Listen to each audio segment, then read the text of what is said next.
Hey everyone, it's Jason. Welcome to another Zombicide video.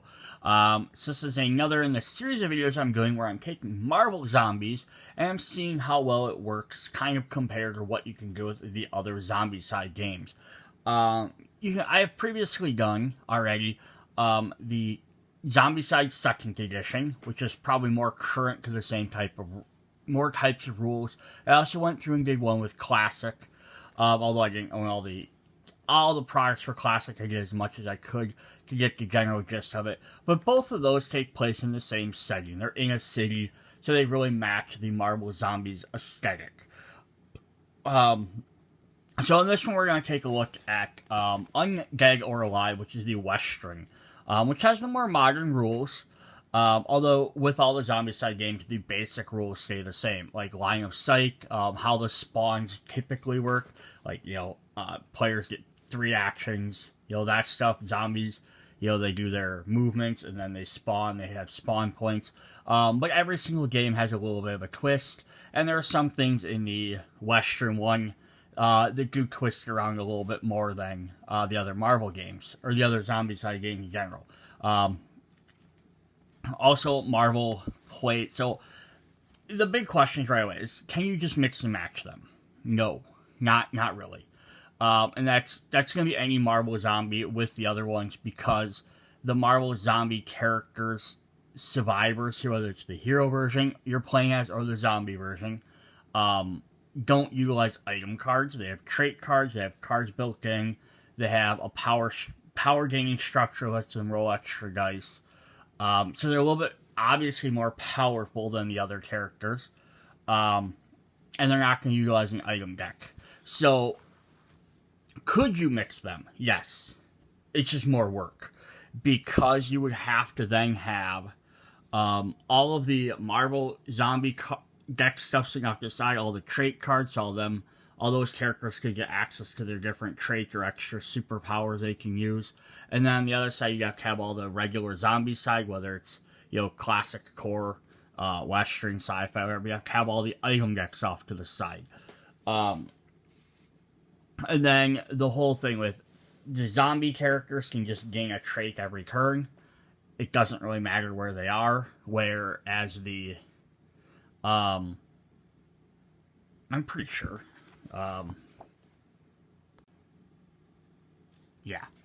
Zombie characters can, once per turn, one of their actions they can spend is gaining a trait. Whereas it's ideally the same as a survivor from the other Zombicide games doing a search action, except the search actions have to be done inside houses. For Marvel characters, they don't care. They can be wherever. So it gives them a little bit more flexibility in that sense. So you could mix them in the sense of you'd have to basically have both components of each game set off to the side to be able to play it. It is more or less. Then the other thing that comes across is just how some of the other different miniatures and all that stuff work. They both have the typical group of characters. So Marvel calls them guards, troopers, and specialists instead of walkers, runners, and brutes. But they serve basically the exact same thing. Your guards are your brutes, which have 2 health. Your troopers are your walkers. Your specialists are your runners, which have 2 actions. So, that makes...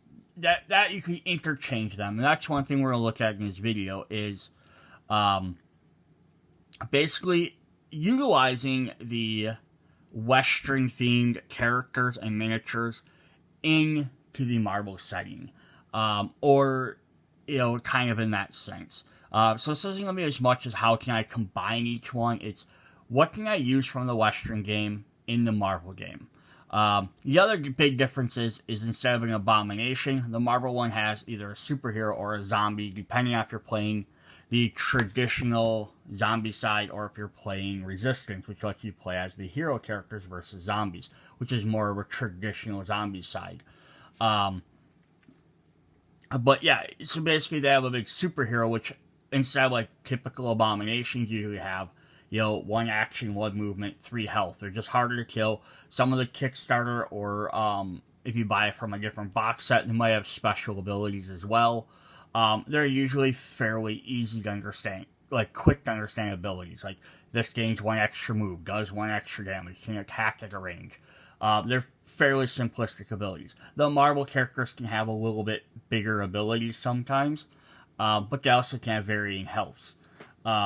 So they're close to the equivalent, but like there's no reason why you couldn't just use, one versus the other.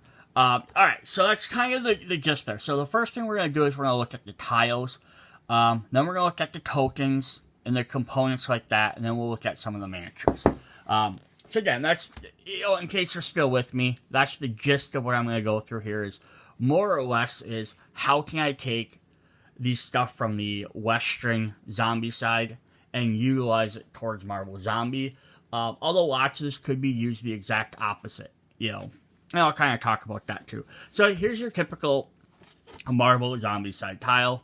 And I'm not going to flip through every single Marvel Zombicide tile. I did that in some of the other videos, but this one I don't think I need to as much. But you have like your street zones, which are sidewalks here, or crosswalks. Crosswalks are depicting the different zones and your buildings. And if we flip over, we do have like a house side with 4 rooms. So one big thing you notice in here, we're going to not notice in the Western one, is these have doors. So the outside buildings have doors. And now you can just always assume that if there's a door, unless, you can't get in there unless you play something to break it down.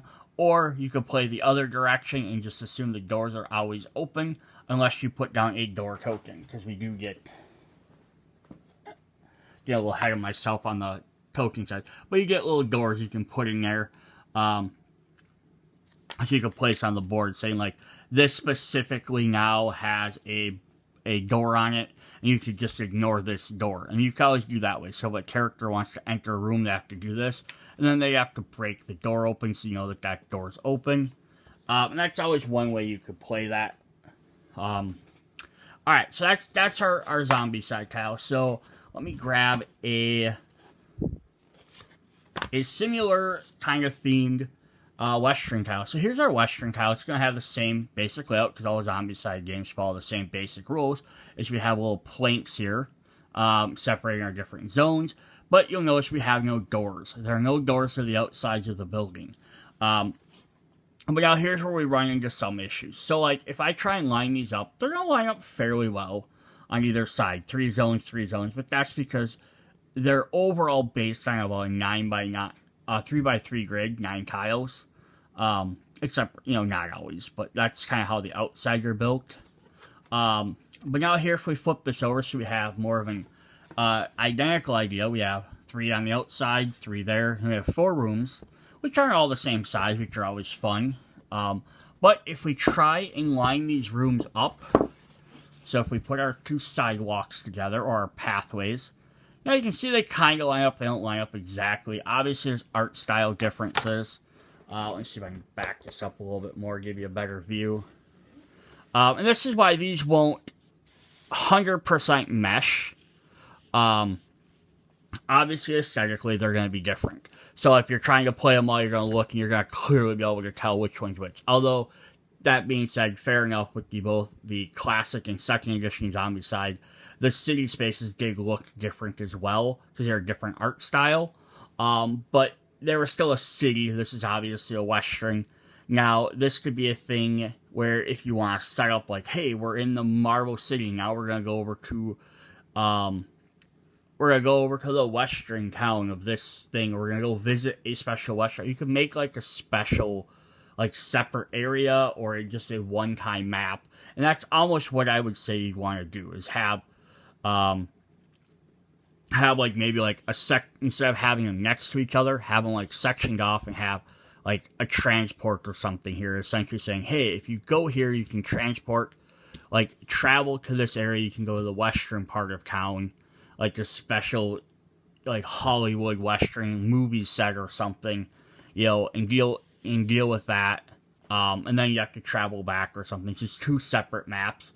But then again, that could be a weird scenario. Or you could just be like, hey, we're going to play a scenario where we're in a Western movie set and the Marvel Zombies are there. And that could be a cool aesthetic there. Other thing to point out, so I have the tiles lined up, is the doors don't 100% line up. Now, they're roughly about the same, but in part of that, of course, is because the doors are different. These rooms are different sizes. If I had... Let's see if these two doors line up better, being that they're more the same size rooms. And they line up a little bit better, but again, it's not 100%. But it's still enough that you can see where the rooms lie. So you could mix these together. There's nothing wrong with that. Now, we do have like another room, so if we look at one like this, it's going to be kind of the same idea. It's the same structure.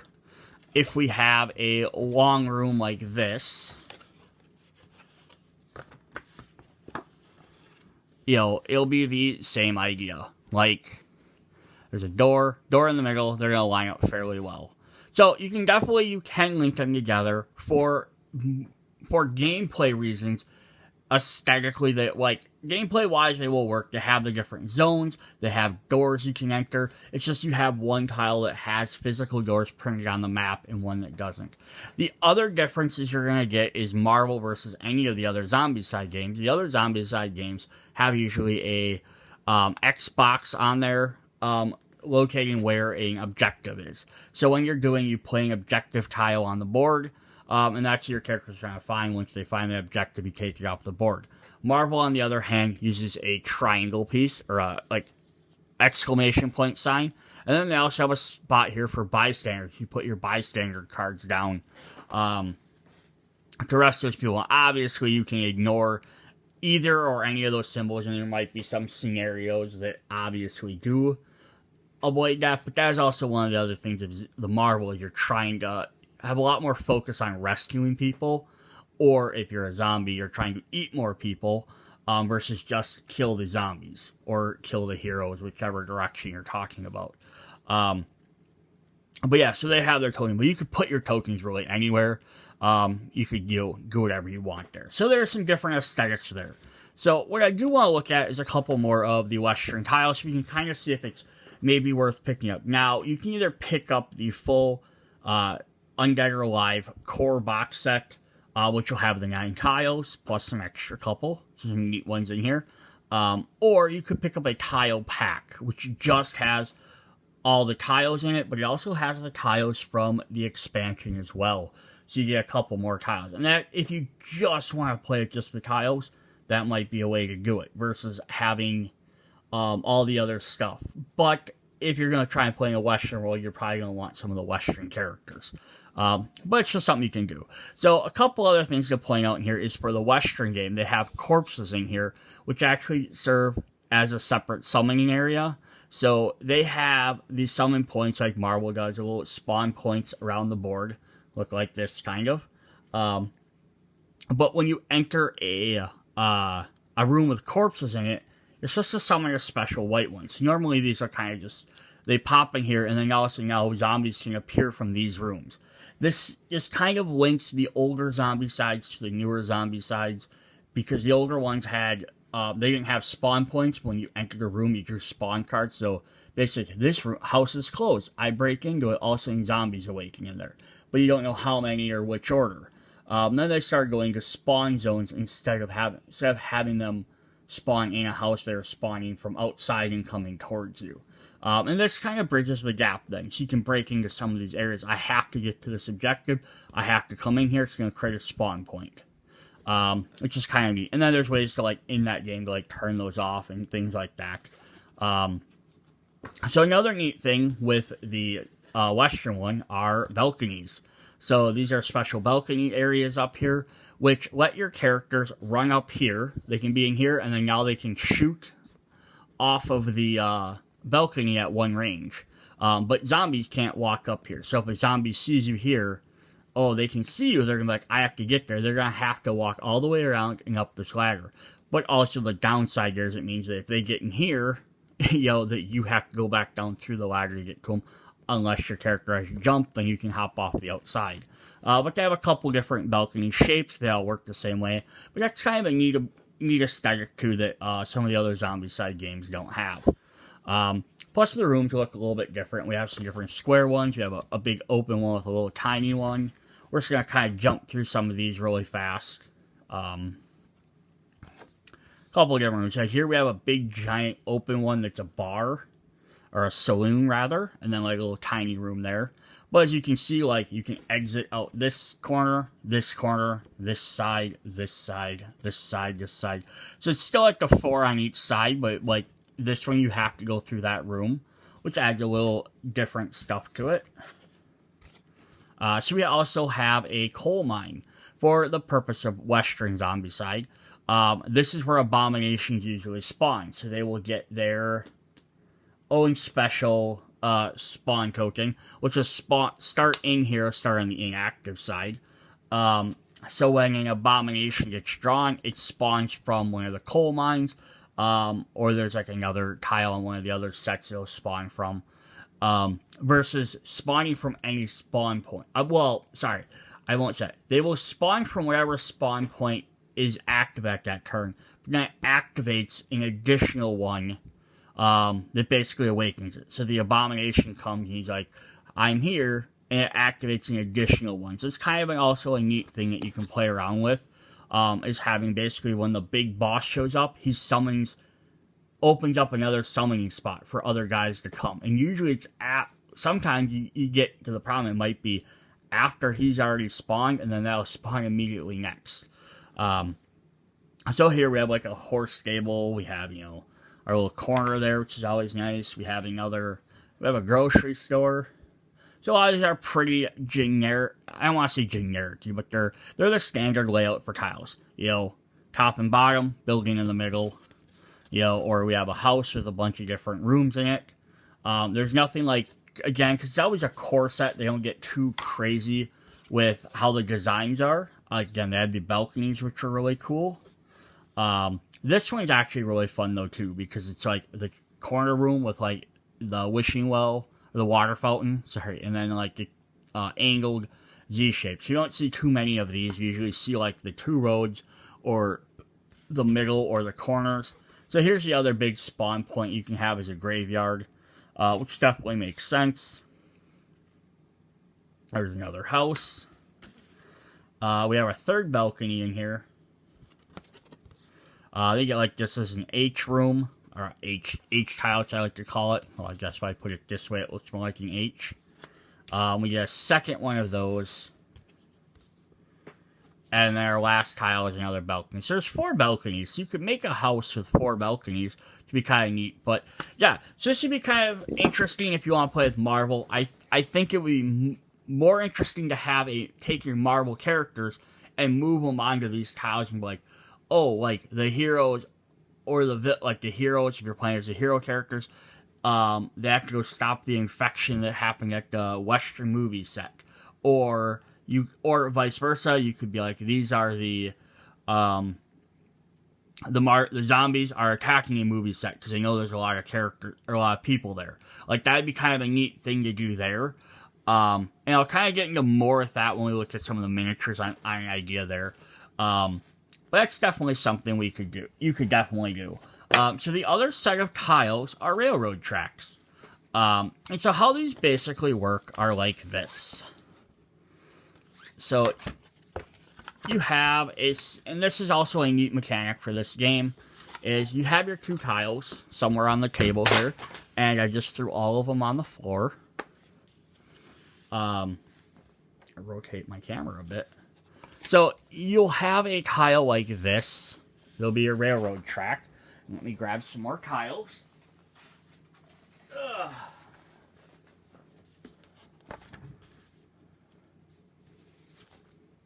Grab the other balcony one. There it is. Just because this would be kind of fun to look at. Here we have all 4 balconies pointed into the center of town. It has a railroad going through it. So how the railroads work is they still cut off your different spots there. So it's 1, 2, 3 zones. This is one big fat zone, much like all of this. It's one big giant fat zone there. It adds a little extra space in there. But how they work is then the train comes through. So then if the train is on this tile, well, the train's actually on this tile. So if we have the train coming through, then you flip over the train tile. Now you have a train in there. Now, obviously, this blocks line of sight here, although this is still open, so characters can still obviously go around. But right here, this is a room, that's a room, so like, it adds an extra little space in there to do some different stuff. Then on the next turn, when this moves, this flips this direction, goes down to the bottom. This next tile flips over, takes its place, and it becomes a train car. And then if you have the third one, you have a third train tile as well. So if you can play like that, so you can actually have all 3 train pieces lined up at once. Then what happens in the next, and then this ends up being one big giant car, which blocks a lot more. But now you have this, is now you have a zone here, zone here, zone. So it kind of spreads all so it breaks the town up a bit. Then the next turn, what would happen would this train car then move to the next part of town, and the railroad tracks would reappear. Unless you have the third train piece. So that's a fun extra little mechanic you can also add into the game. Now, you could even add these tiles into Marvel, like on the side, being like, hey, there's an old railroad train that's running through New York for some reason. I really wish they had added a subway version of this. That would have been cool for the Marvel, but that's, you could add those tiles or something different like that. Be kind of a neat idea. Or even somehow utilize this train mechanic as a way for you to travel between the Marvel and Western areas. You know, if you have a really big table, you have like maybe even like just 4 tiles like this or something, then have like the train, you know, go from one and then have like it going off the side. So like this is the edge of my tile. You have like one here where the train can start. Then you have like one extra tile there, and then you have like the next tile over would be Marvel. So let me see if I can set that up. What I'm thinking of would be something like this. So if we have 3 train tiles, it could be something like having Western Town here and Marvel Town up there. And then, as the train goes through, which one the train is, so it'd be like this one. Like, it could start down here. Now, your characters or zombies, like, might hop onto here. So if they're in this zone and they don't see anybody, they might hop onto the train. You know? And then, next turn it would move. Third turn it would move up here. Now people could get off. Or you could even not even have it be 3 tiles long. You could just have it be 2 tiles. You know, if you want to make it a little bit quicker, so, you know, then, or even spread it out that way, is have it be like 2 Western tiles, and then, I know these aren't going to line up, but, you know, like, have like a 4-piece game board on this side, that's the Western, and then have like a 4-piece game board up there, and then to travel between them, you can travel across the railroad tracks, or you have the train that goes through it might deliver you farther back and forth, and that could be an interesting way to mix and match. I mean, if you just did 4 tiles like this, but that way it kind of separates them a little bit. It'd be kind of a neat idea you could do. Alright, so that's what I have kind of for those tiles. I do want to look at the expansion tiles quick. For the Western. Set those guys over there. So we have the Western expansion, which is called Gears and Guns. This adds a steampunk element to the game, which has its own mechanics. For the only thing, there's special dice and special mechanics and stuff like that. But I'm not going to go through all that. You can watch my unboxing for all that for more information. But what we have are a bunch more tiles. We have, I think, 6 more tiles. So the tiles do add a new mechanic in here. They have the steam machines. And this is utilized in the game to like refill your steam weapons and do some other stuff like that. But otherwise, it's a lot more, just more Western stuff. We get like some different, like here we got an H spot with a balcony. We have one of these steam machines as well. I think most of the tiles have one of these steam machines because it's the core focus of those missions. Here we have another one like that. Another balcony, So kind of cool. You can add a lot more balconies, but they're also just different name zones. Like this is a laundry. They're not just repeated tiles, which is really fun. But I will show kind of what these steam machines can do for an interesting idea, or for why it's why it might be a neat gameplay. I do like this one where there's another mine, but there's also a separate balcony that's on the outside versus in a building. So that's kind of a cool idea as well. Cool way to utilize those. And then there's again, they added a lot of balconies because that's the whole aesthetic of the game. So how do these steam tiles work? This is sort of like the train. It's sort of an interesting mechanic that would be kind of fun to introduce into the game. Alright, so let's look at it like, here, let's look at it this way.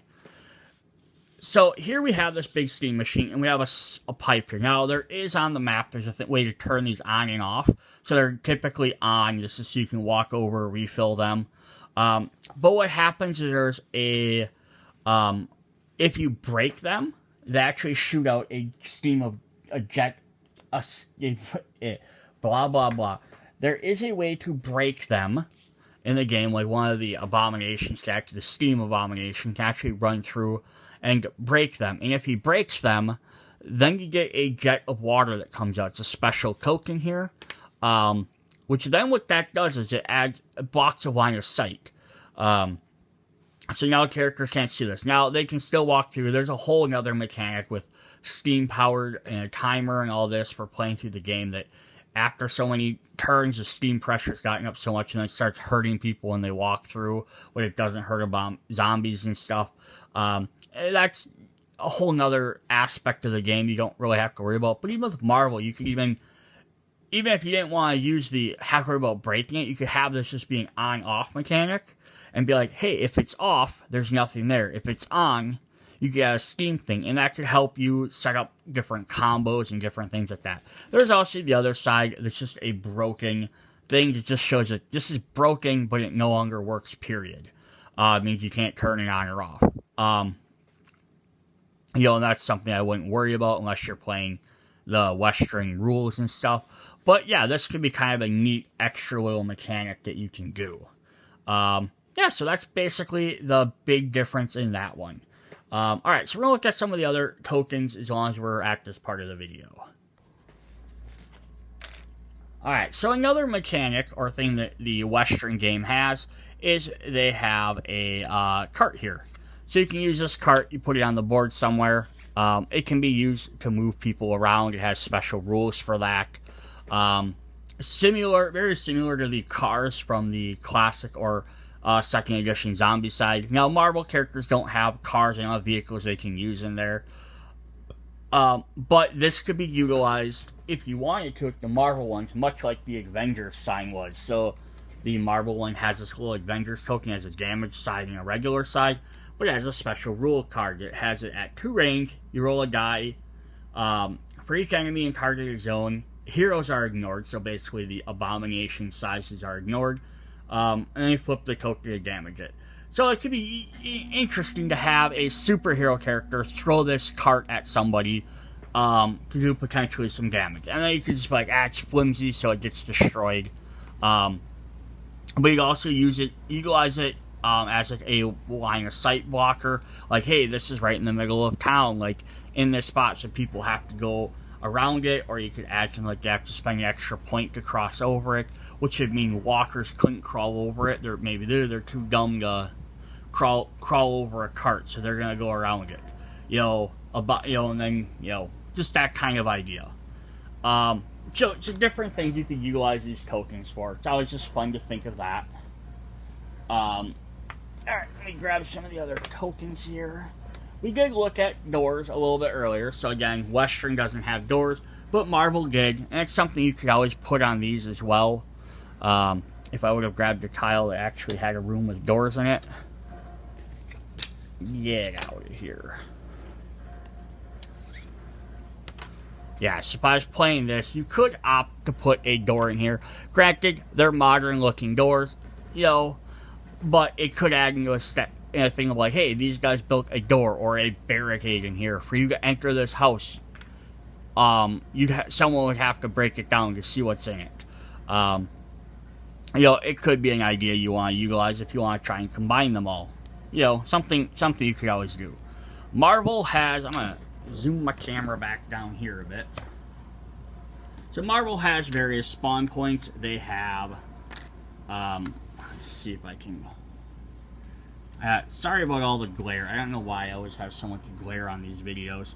But they have a red one spot, which shows a red spot. They have red ones, and then you can have different colored ones for like objectives and stuff, which just kind of show where they're going to spawn. Now, the zombie side has very same thing. They have a yellow one to show where the starting point is. This is where the first spawn occurs from. Then you place orange ones down for all the rest of them. And then we looked at the white ones, which spawn in corpse zones, and then the abomination tile, which again starts as inactive. When the abomination gets summoned, then it's active. If the abomination's eliminated, it goes away. He kind of like calls other characters. And that could even be an interesting idea with the Marvel set, is utilizing something like that, because even utilizing these 3 different colors, maybe even versus something like this. Now, this doesn't have the objective colors on there, like these guys do. So, like, there might be some of these are all red, and then like you might have a green one, which can only be active if something's green. Where this doesn't necessarily have them. You can always use the white ones for that fact of being like, oh no, this opened up a portal to this zone. Now guys can come through. They can do this until you shut it off. You know, different things like that. You can even utilize these tiles just in Marvel if you wanted to for a different idea. Which would be kind of neat. Like, hey, oh crap, Iron Man showed up. He's summoning more shield agents to come after my zombie character. So now you have to worry more about more guys coming until you defeat Iron Man. Oh, then you defeat him. Now you have one less group of guys coming. You know, or this could even be like, oh, we opened up this room in the Baxter building. He opened up a portal. Now it's summoning more guys from that portal. Or, you know, access to the rooftops or something, you know. Because this one's also neat because it has a blank side on the back. All the rest are the same, except for the abomination. This is to show that this portal got shut off. That's kind of a neat idea too. Alright, so those are the different tokens for those. Just kind of want to show off the little bit differences of stuff. Then we also have the objective crates. Marvel, of course, has the Stark crates, or crates rather. There we go, that's a little bit better. They have the Stark crates here, and they're usually red. Sometimes they can be colored, again, to show for objectives. Western only has red crates. They don't have multiple colors. Again, they didn't have the objective idea in there. And the reason for that is because this is a campaign mode. The second game ended up being campaign. Sorry, I lied. We do have different colored crates. I'm a filthy liar there. I hope there's a paintbrush on there. But yeah, that's kind of neat as well. And again, this could be utilizing either just these in the Western tiles, or even utilizing these in the Western tiles. Like, hey, we're in the Western. We found special Tony Stark left crates for us to find. You know, and then you have different things, like maybe these are the objectives you have to get from Tony to do something. Maybe these are extra things, or if you're mixing the games together, you know, these have regular weapons in them, these have special weapons in them. You know, like this might have your regular equipment deck. These ones might have your epic weapons, although the Western one uses bounty weapons. But that could always be something you could utilize with that as well. It's just kind of neat to just think of the different ideas you could do by mixing and matching these stuff. If you don't care that one has different artwork or different aesthetics, like looking like that, you can just look at it as a gameplay reason. The last little bit of token things we have to show off, I guess, are the dice. So, Marvel Zombies has these dice that look like little blood splatters, with the one side being a zombie teeth bite. The Western one came with regular dice, I believe, which I don't seem to have with me for some reason. Oh, let me see if I can grab them. Did I not grab all my different dice?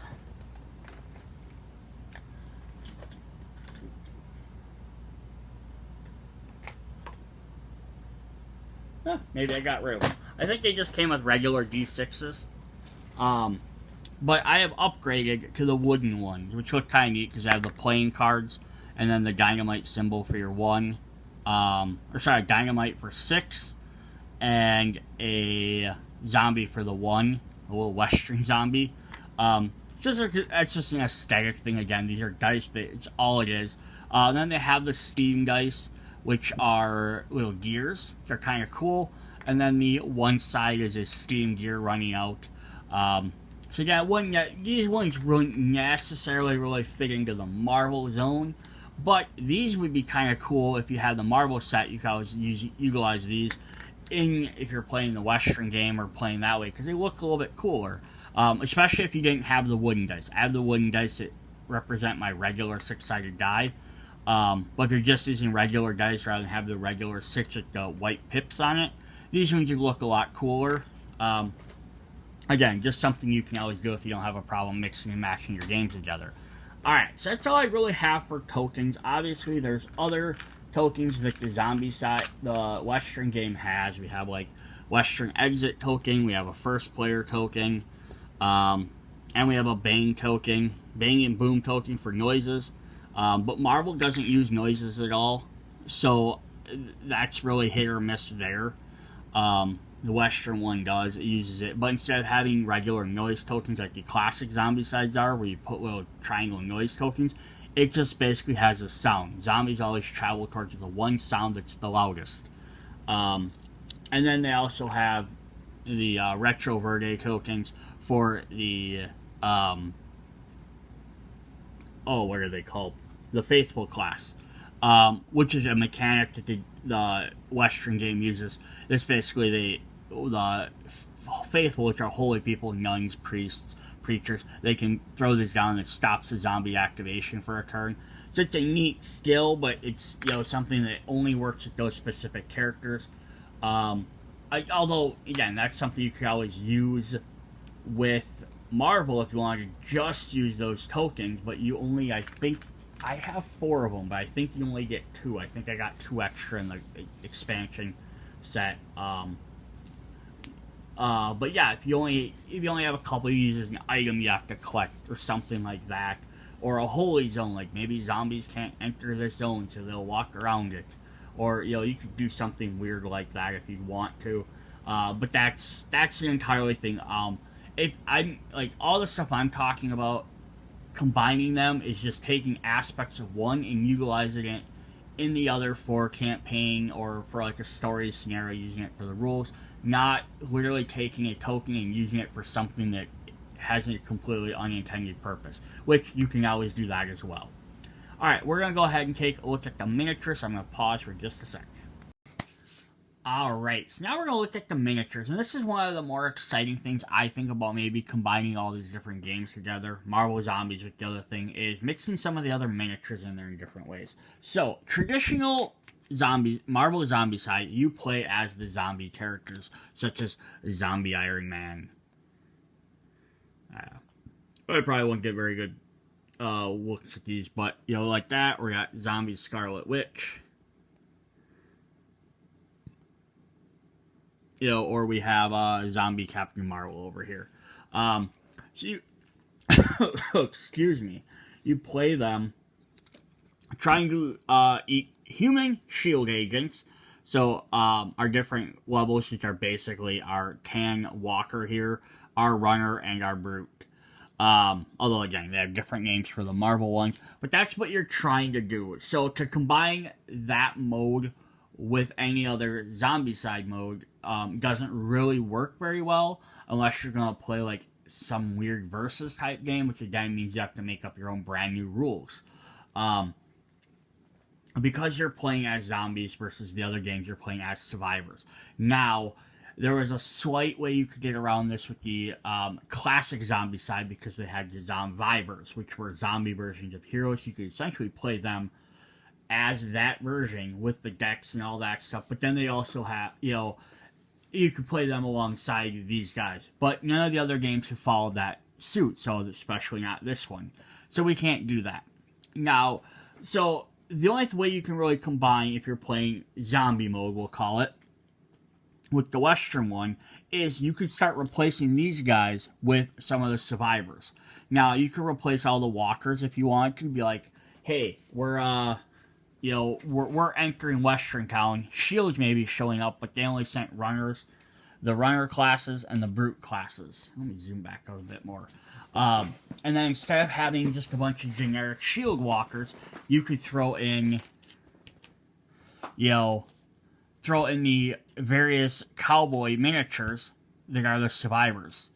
So that's one way you could definitely do it. That way you're replacing your one you're gonna have the most of, which are your walkers, with the unique cowboy designs. Like, oh, these were the again, if we're pretending that, either if you want to say, hey, we went to the past and we're in the West, or if you want to say we went to a movie set, hey, these are like the actors or the cowboys that were sitting around, or cowgirls or whatever they are. And that could definitely be a thing you could do there. Just replace your massive amount of these guys with these miniatures. They're different colors, so they do stand out as well. The alternative would also be replacing all your brutes.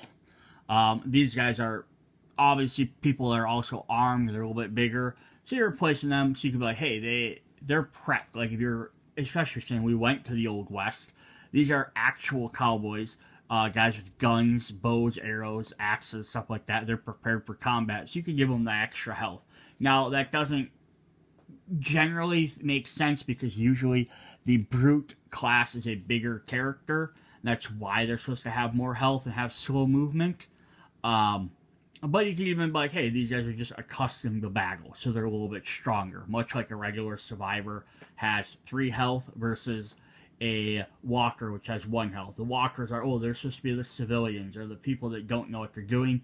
Survivors are supposed to be like trained people that have been doing this for a while, or they're armed, they're prepared. So that's why they can take a little bit more damage. So you could swap out either one. The third option would be putting them out in place of one of the heroes or abomination classes. So in Marvel Zombies, if you're playing zombie mode, your abomination class we moved our board, are the non-zombified heroes such as Winter Soldier, Vision, or sorry, it's not Vision, that's Doctor Strange or the Hulk. So you could, instead of playing these guys, you could swap these guys out, instead play these guys, and treat them again like full-on. This guy has 2 health. Abominations have 3 health. You could treat them as abominations.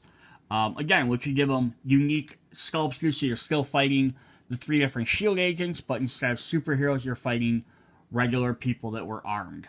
Like, maybe the zombies somehow got into the past, but the other superhero zombies didn't.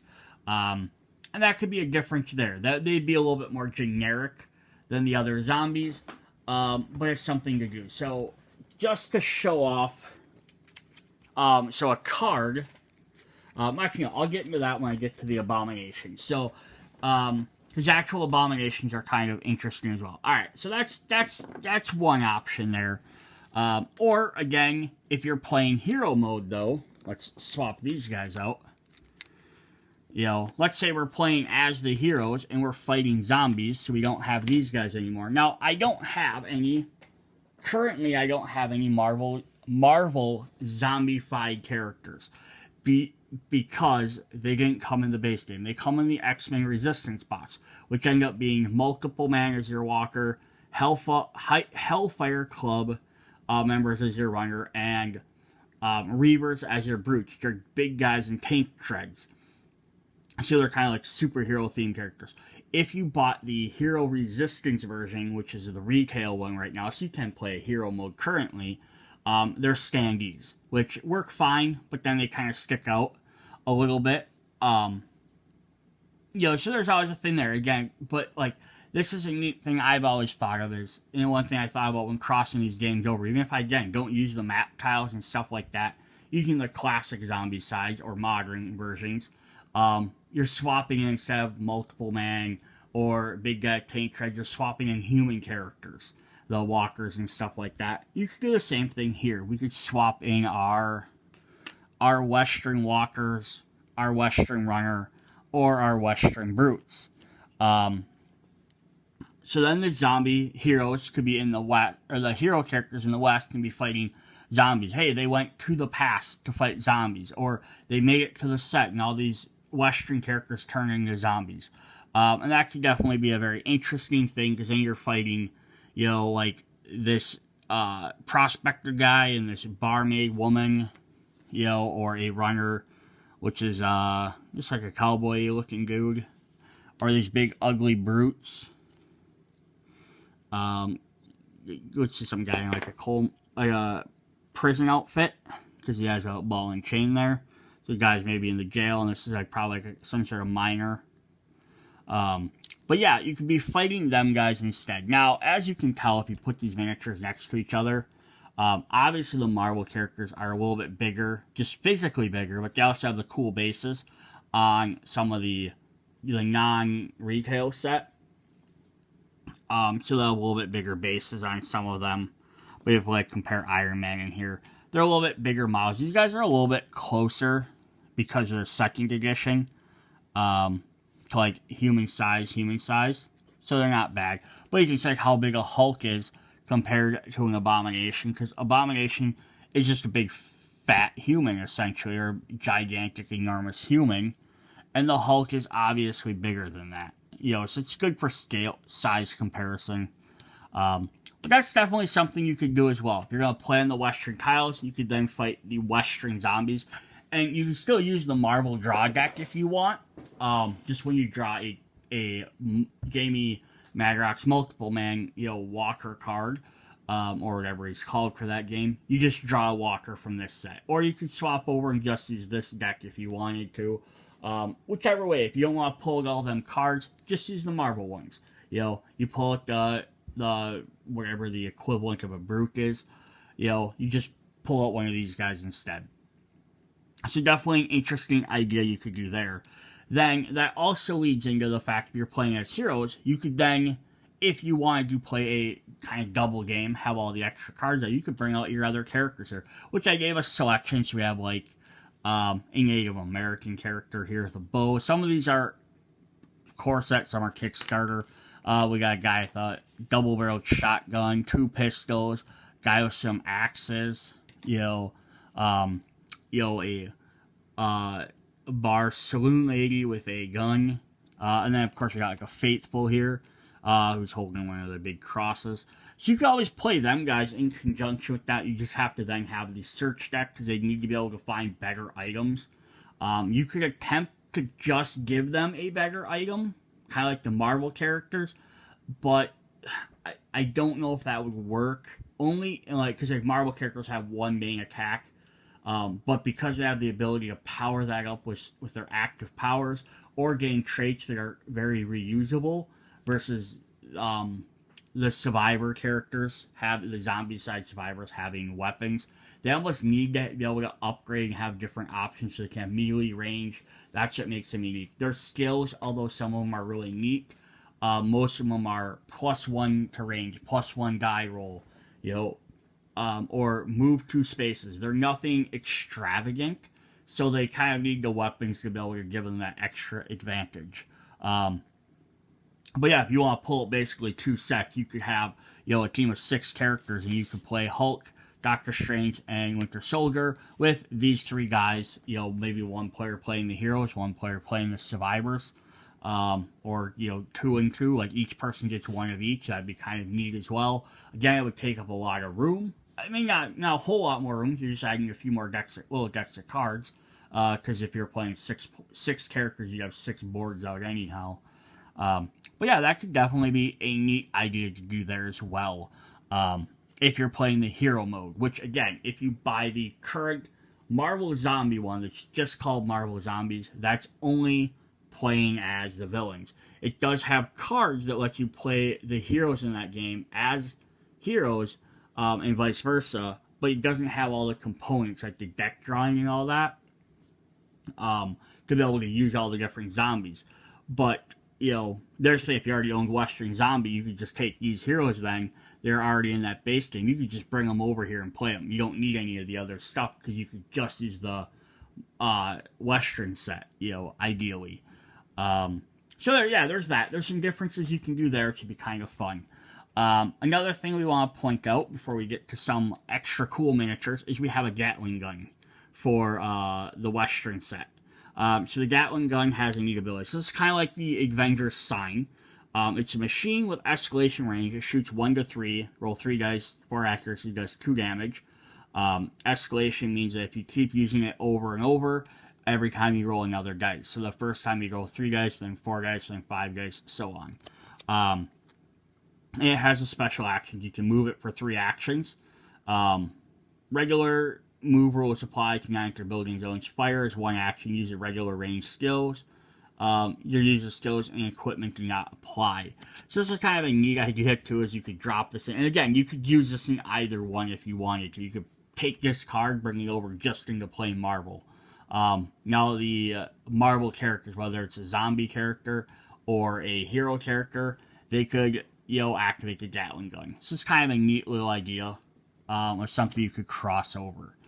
The next thing I wanted to look at were special zombies from the Zombicide Western Kickstarter. So these guys are not available in retail. They are Kickstarter exclusive characters. So I'm going to kind of fly through them a little bit quicker.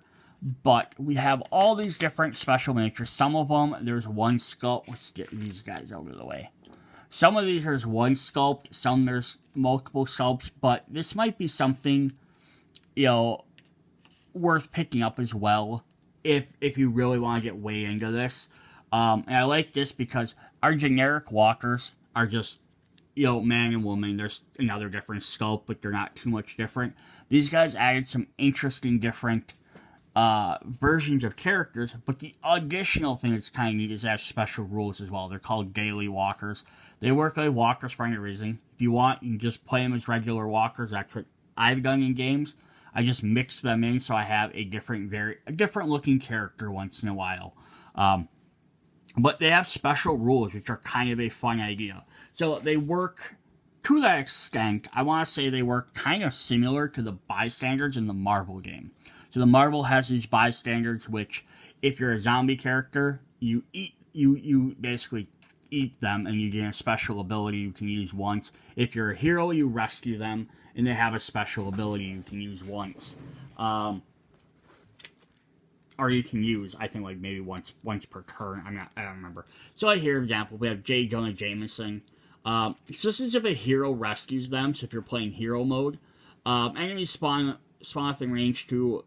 Before any rush, you may spend your action points to move 1 zone, ignoring enemies. Now, this is where this should only work. These characters should only work if you're playing the hero mode, and they only work for the hero character. So if you're playing with the survivors, they obviously wouldn't work because they don't have power abilities.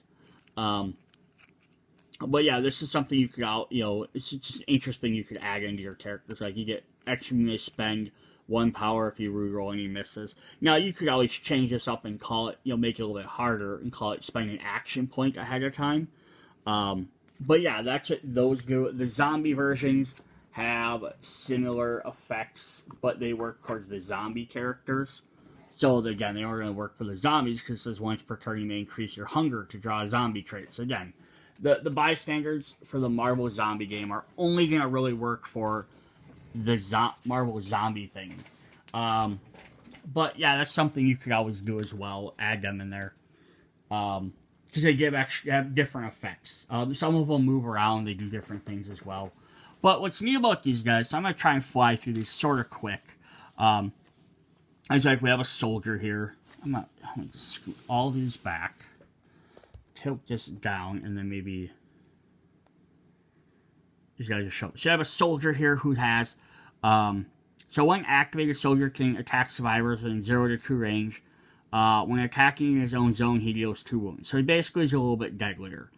So he can attack at range, or he does more damage if he's doing melee. So he keeps some of the extra skills. So again, that makes this guy a little bit harder to fight, which is kind of cool. We have a mariachi. Says the sounds of the mariachi are distracting. Any action directed in a zone requires one extra hit, one extra accuracy. So it's a little bit harder to hit. We have this really fun guy who's a horse head walker. So it gives him an extra activation. So basically, he's a walker that has basically the runner ability to move an extra turn. Not an extra attack, just an extra move. Again, these are very kind of, some of these are a little bit more subtle than others. We have a miner. He says, when he is eliminated with a rage attack, he explodes like a piece of dynamite, killing anyone in the zone. But if he's eliminated with a melee attack, then you get a stick of dynamite, which is a card and a thing you use to blow up everybody. So that's kind of a fun little effect there. I just like these guys, are kind of cool. We have a snake oil salesman.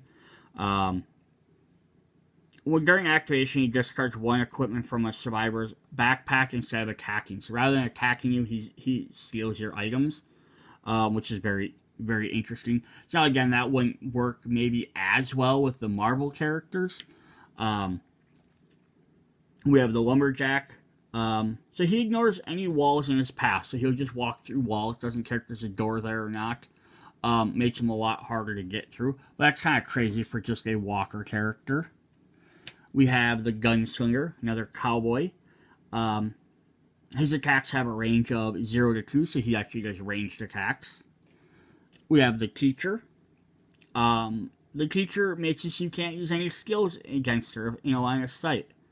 So, again, that works probably more so for the Zombicide characters than the Marvel characters, just because they have more stuff that's like plus accuracy, plus this to range, max range. Marvel characters got stuff that attack at distances as well, so it could shut those down. Imagine Spider-Man trying to attack a teacher. Oh no, and he forgets how to do all his abilities. We have the Revenant here, who if he dies, he respawns at a corpse pile, so that kind of makes him hard to kill. The stagecoach driver. When he enters, when he moves, he spawns on the wagon zone. So we saw that wagon pile, so if you have that out, he'll spawn there. And when he moves, the wagon moves with him. So basically he can spawn on there and he can move that wagon around the board.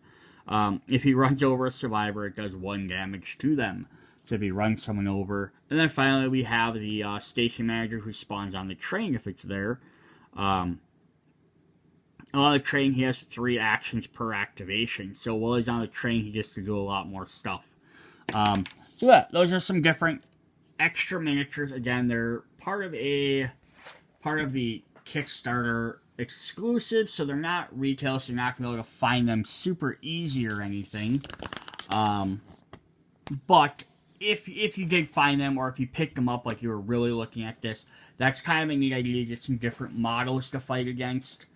In a similar vein, let me scooch all these guys out of the way. There's another box set you can pick up called Long Dead Walkers, which are these white guys, and there's a couple different variations of these. I don't remember if this was Kickstarter exclusive or if it was going to retail, but it's a separate box in itself, and I don't have it with me. I don't have the picture of the box, but it's called Long Dead Walkers. So these are basically almost skeletons, and they have a special rule as well for the walkers, which just says, otherwise they're basically treated like walkers for all other purposes, but they're immune to ranged damage. So you have to actually run up and kill them. So again, this just adds kind of another interesting aspect. And because these guys are more or less skeletons, these are even something you could almost add into the Marvel one very easily. If you pick this up, I can't get him to focus because of the board in the back. There we go. Yeah, because they're basically skeletons. Like they lose a lot of their westerny theme, other than like, oh, she has a big baggy dress on, but that could be anybody. But yeah, you could add skeletons that popped up in the Marvel thing as well. You have to fight. So that's something you could definitely add to add something neat. Alright, so the last thing we're going to look at are Abominations. Now, some of these are Kickstarter exclusive, some are part of a box. I will try and point out which ones are which. So we'll look at those. Let me just get them set up. Alright, so now on to the Abominations, which are probably one of the more exciting things I wanted to look at for combining these. Although the Western theming, all that stuff's neat. I think the Abominations, especially in this set, could realistically, well, not realistically, whatever, they could be combined into the Marvel set very easily.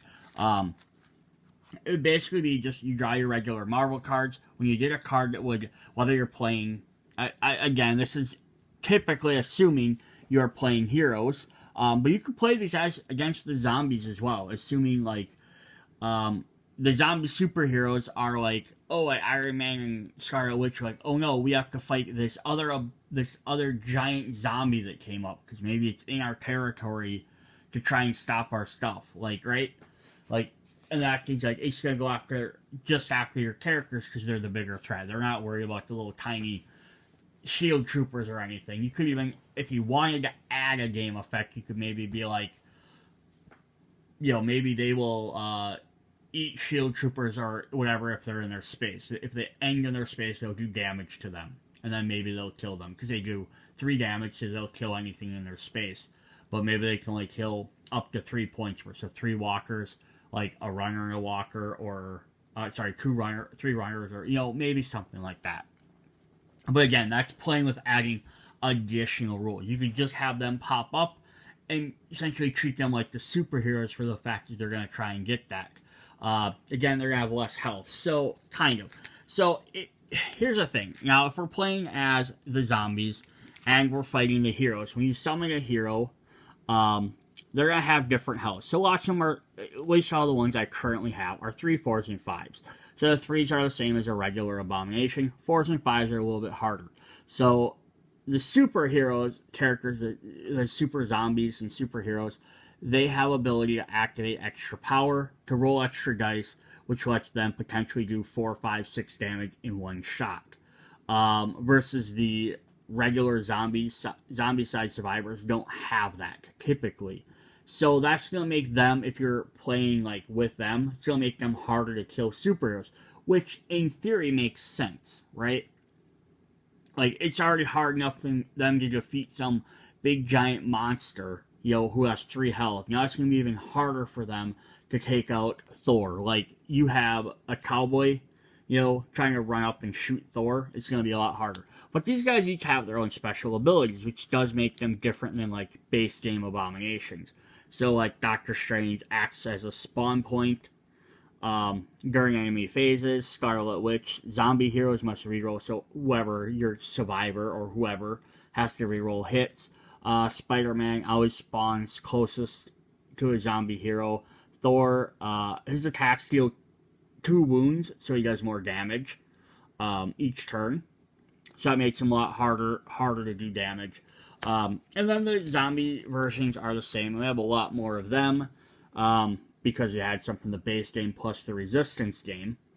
But yeah, like, you have 3, 4s, you have a Hulk with a 6, but he does have a reduction to it. 3s, 4s, 3s. So lots of them are about the same. Yes, I have 2 Captain Americas because I have 1 from each set and they have different abilities. But yeah, so these guys could be played if you're playing as the heroes and you're fighting. You could either summon a Marvel hero to fight, but if you're like, I don't want to fight Marvel heroes, you could summon the Abominations instead. But just as a comparison, you'll look at some of their abilities. So walkers within 1 range getting extra activation. Captain Marvel should be, she spawns, if there are any bystanders, she spawns closest to them. Wasp is targeted last in priority zone. Usually the Abominations are the big ones, so they're targeted first. And she moves 2 zones. This other Doctor Strange activates. He is not in his zone. The superhero's first action moves him there. The other Captain America says, when his zone is attacked, roll for 1 dice for each successful hit on a 5+, cancel that hit. So you have like 1 Captain America that basically works with his team, makes him stronger. You have another one that uses his shield. So it's kind of an interesting aesthetic as well. So these are some of the different abilities. But now what would be cool would be to add the Western zombies in there to fight. So the first 2 I want to look at are from the base game and the expansion. if I can find them. So here's the base game. I'm going to slide these guys back for a sec. We'll just kind of do this. So here's our base game. This is the bowler hat. He's just a regular Abomination.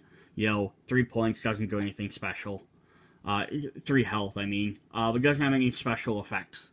Then in the expansion, Gears and Guns, we have the Steam one, who's basically same thing, really doesn't have any special abilities. What he does is he breaks some steam pipes and he enters them. But if you're not playing on a game with steam pipes, then he doesn't do anything special. But they're kind of the most humanoid looking ones, of the group. And as a comparison, here they are standing next to the Hulk.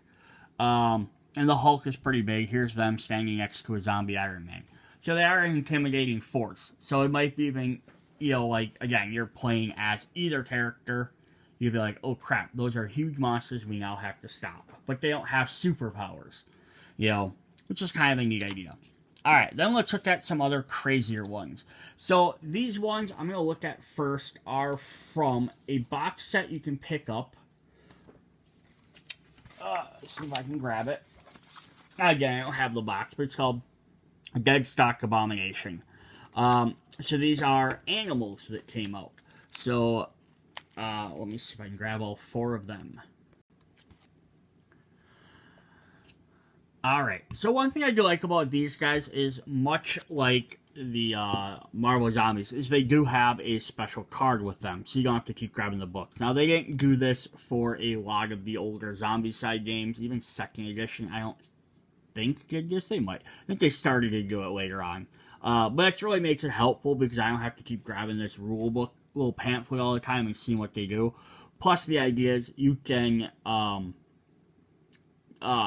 draw, you can play Marvel, you can draw the Abomination cards, or the superhero card as it would be, or Super Zombie, or whatever it's called, and you can keep it in the same deck, but then instead draw a card from this deck, which would just be Zombicide Abominations.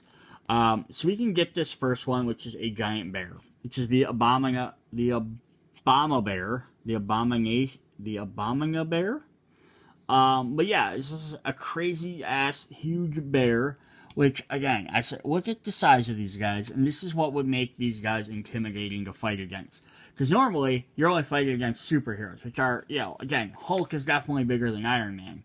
But, this bear is twice the size of the Hulk.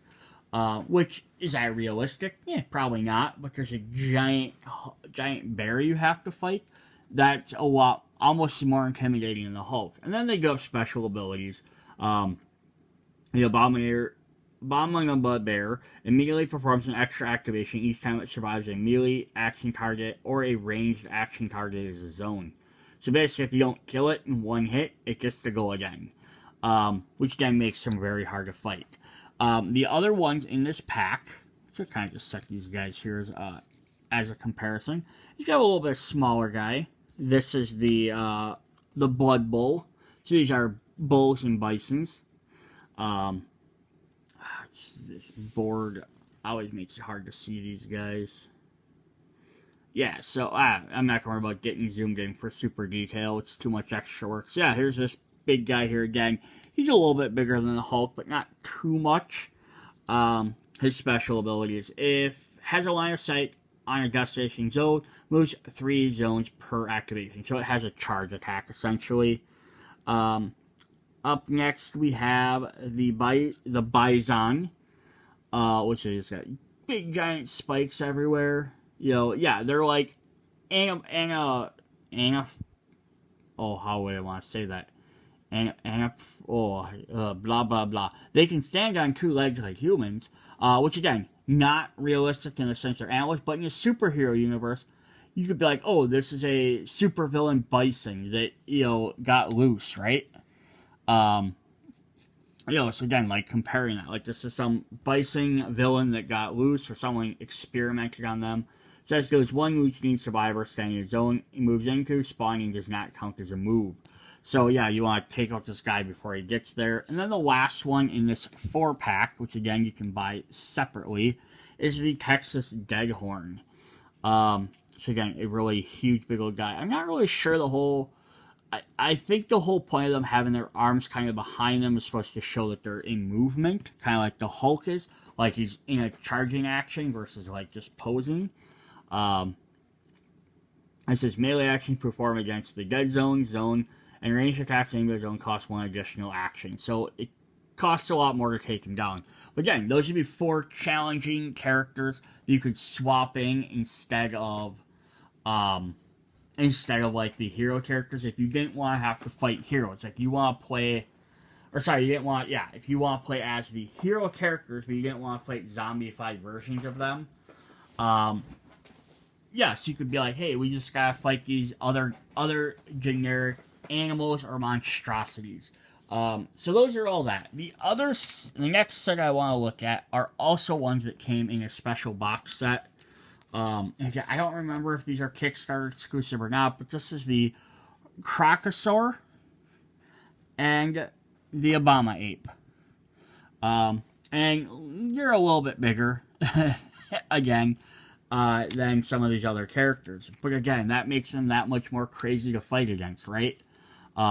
Imagine if you are little Winter Soldier here, and you're fighting against this giant crocodile. You're gonna be a lot more intimidated. And again, like some of the superheroes have 4, 5, 6 health.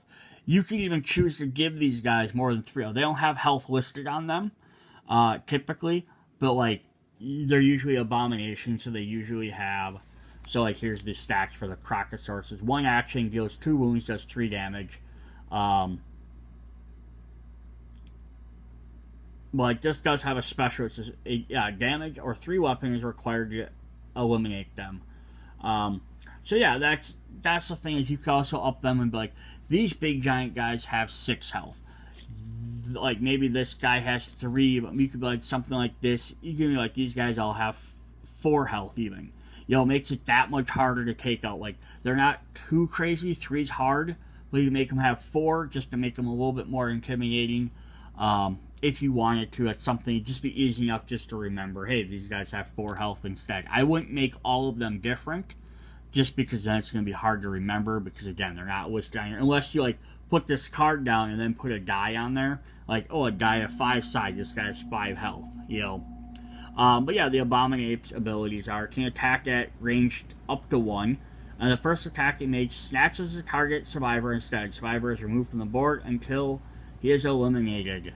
And that's your special rules for him that just have to deal with like what happens with all that. So there's a big giant page of all these rules, which I'm not going to go over in here. But yeah, so that's kind of an interesting thing there. And then we have the Crocosaur. Its attacks deal 2 wounds instead of the normal 1, right? The normal guys still only deal 1 damage, so he does more. It says roll a die whenever he would be eliminated. On a 4+ it survives. You may throw 2 sticks of dynamite to ignore it with the same action. So again, you don't have dynamite with the Marvel characters, but you could slightly change that if you wanted to, and be like, if you did twice as much damage, then it automatically kills them. Something like that. Additionally, I keep showing like the Zombicide characters, and you could also be like, hey, I'm playing as Zombie Scarlet Witch and Zombie Captain Marvel, and instead of fighting Hulk and Bucky, if they come out, you could be like, again, maybe you don't want to have to worry about eating the hero characters. Maybe that's something that you're against. You could have them like these big giant other zombies came out. So like you'd be like, hey, we're controlling for dominance of the zombie world. We have to fight these zombie abominations instead of heroes instead. That could even work to an interesting team-up mode, right? That could be kind of a neat, interesting team-up mode. You could have like one character be like they could be introduced as full elements to be played like a versus game. Like you have 2 characters playing as the playing these guys and 2 guys playing these guys. So you have like a 4-player game. Each player, one side zombies, one side's heroes. You could have certain spawn points spawn. Again, this would be a crazy ass game, but you could have certain spawn points that are spawning for the heroes. Like after a hero's turn, zombies spawn, and then the zombie characters go, survivors go, then the heroes spawn, and then it kind of goes that way. or some mode like that. So like it's alternate spawns, alternate hero, villain, zombie, regular hero turns. But then you have these guys pop in who will have no scrutiny. They'll take out they go after whoever. They're just trying to take out the most powerful foes. So that could be an interesting alternative mode. All right. So then the next bunch of abominations we're going to look at are all from the Kickstarter. So again, this is going to be harder to get, but if you pick it up, you're going to get all them special zombies and stuff too, plus a bunch of extra cowboys and things like that. So even if you were not necessarily looking at getting the full game, you can always try and see if you can find just the Kickstarter box, which is called the Dead West box, and then pick up a tile pack, and then you could use all the miniatures on the tiles without having to need to buy any of the additional cards for gameplay reasons, because you can just use the Marvel stuff. So there's always an option there as well. Alright, so we're going to jump in and look at some of these guys. We're going to start off with this wolf. So we have Alpha Bane, who just has 3 actions per activation, so he's a little bit better than a runner. But yeah, he's a big giant, like, wolf creature. Werewolf by night, Jack Russell. That could be him. Yeah, so these guys are going to get crazy. I don't really have a particular order to go into them, so I'm just going to grab them as we go along. But we have the Cactus Queen, who is a sentient cactus, who's apparently also a zombie. So when Cactus Queen is eliminated, each actor, which are your characters, in range 0 to 1 and line of sight suffers 1 damage. So it shoots off like a poison needle attack, which is kind of cool. We have... can scooch those guys out of the way. We have Death Grasp. And you can kind of see where some of these guys, because they're more crazy than regular zombies, you could be like, oh, I can see how these could maybe be like other super powered characters that got turned into things. Again, you could have them be villains. Any survivor standing within 0 to 1 range and line of sight within Death Grasp end of the turn is dragged into the zone. So he's going to pull you towards him and then he can do damage. But yeah, look at this dude. So yeah, it's like all scaly stuff, but like this could definitely be like some villain that the Marvel characters are fighting. He's kind of got like tentacles on his arms as well, just for good measure. So kind of have him grab Bucky there. Up next we have Fat Mace. So this guy's a little bit grosser. So he's kind of more in your traditional Zombicide brute or abomination, because he's just a big fatty looking character. With he's pulsing everywhere. He's kind of gross. But yeah, look, he's like a lot smaller. But he just has his attacks deal 2 wounds. Doesn't get anything extra special. We have the Gore Geyser. Oops.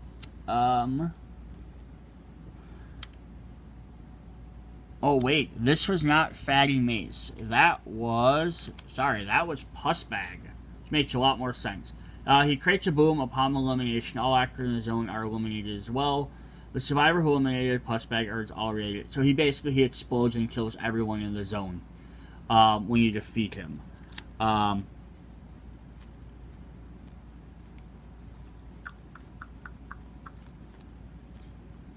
Where was he? Fat Mace was this guy. So, and his stand fell off.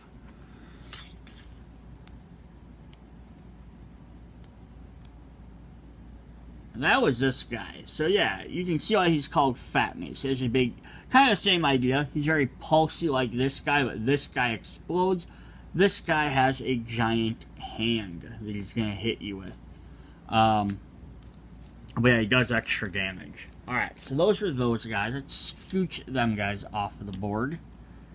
Then we have... you can find all these guys. These guys are all kind of mixed together. We have the Melting Pot. Yeah, this should definitely be an evil Hydra experiment come to life. Mr. Sinister, possibly.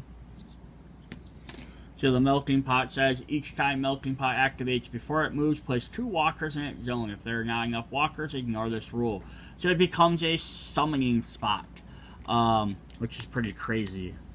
We have the Plymouth Hound, who is another wolf type character. He's more of a dog than a werewolf, but you know, again, these guys, yeah, they're zombies, but like you could easily be like, oh, these are just monsters that we're fighting. Which again, if you're playing it with the heroes, that could be kind of a neat aspect. So he can only be eliminated by a survivor at the lowest AP. Several survivors share the same beat, all of them can kill him. So he can only be hurt by the weakest characters, which makes him very interesting.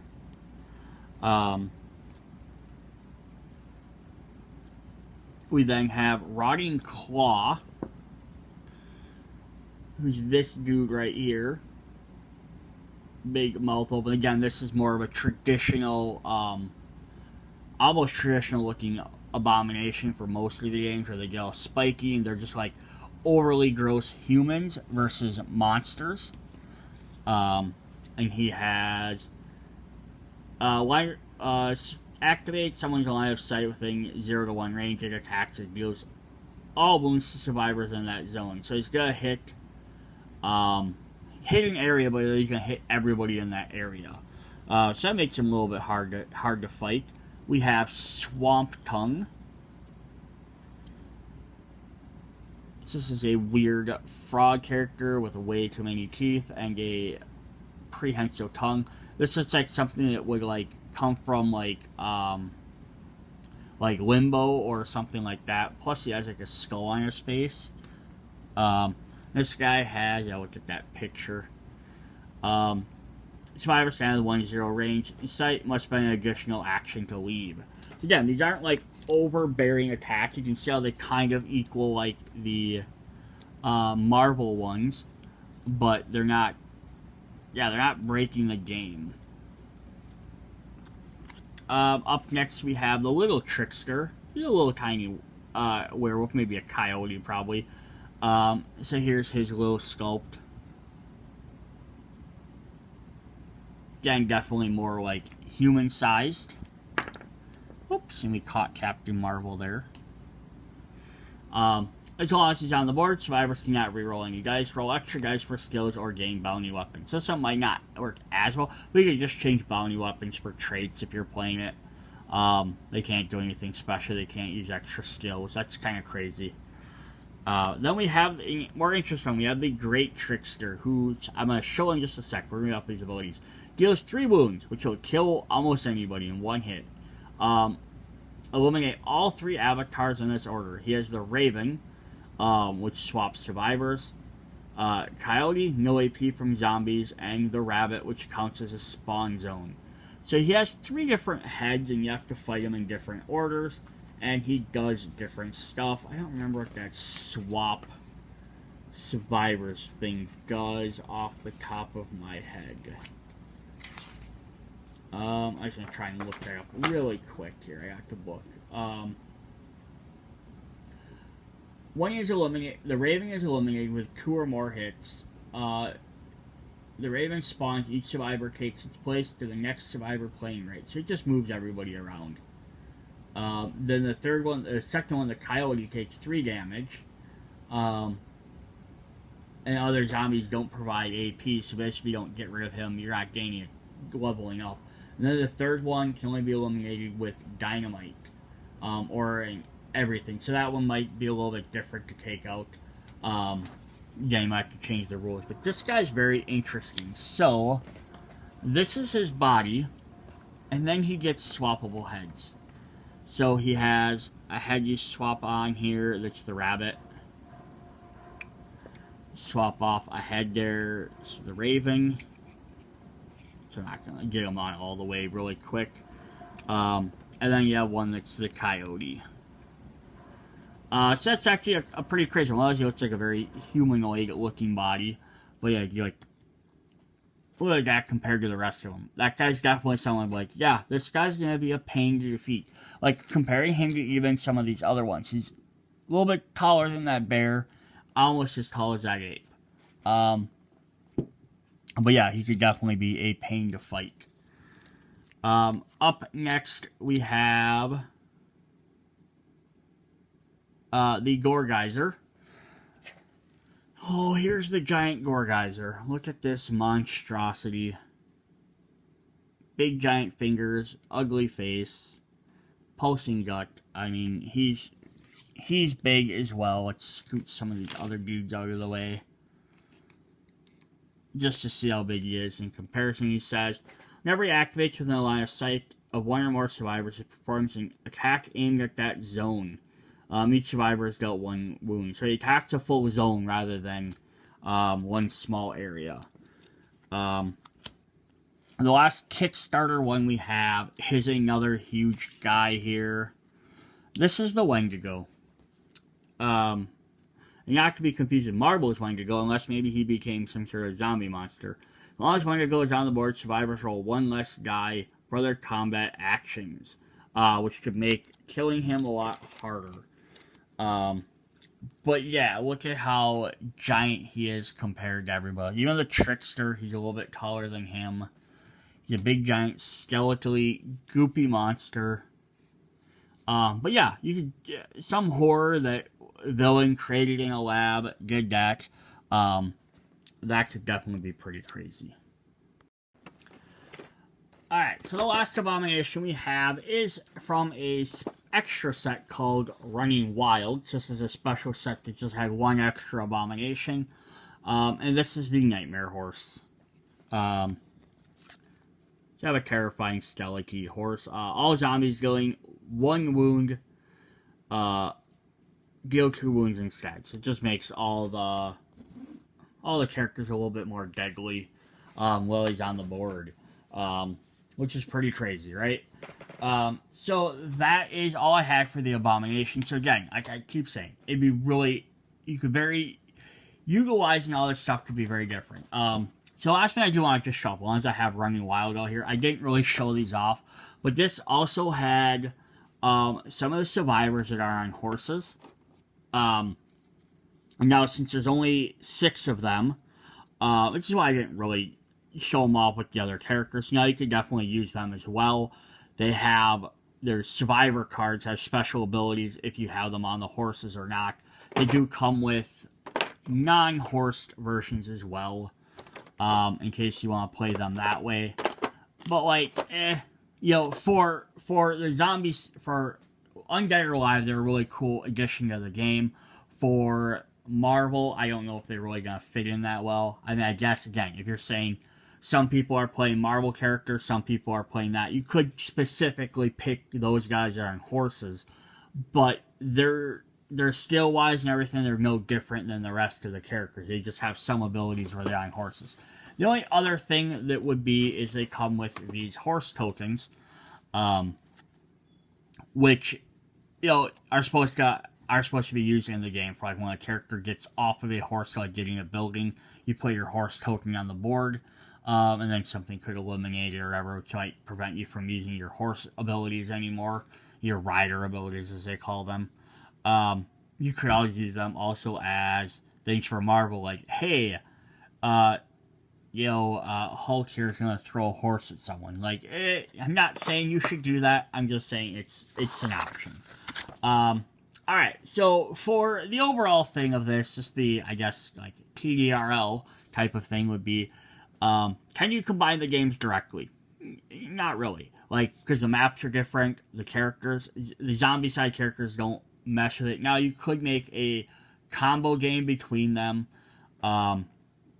utilizing one character in one world or the other. You just have to have all the extra decks out.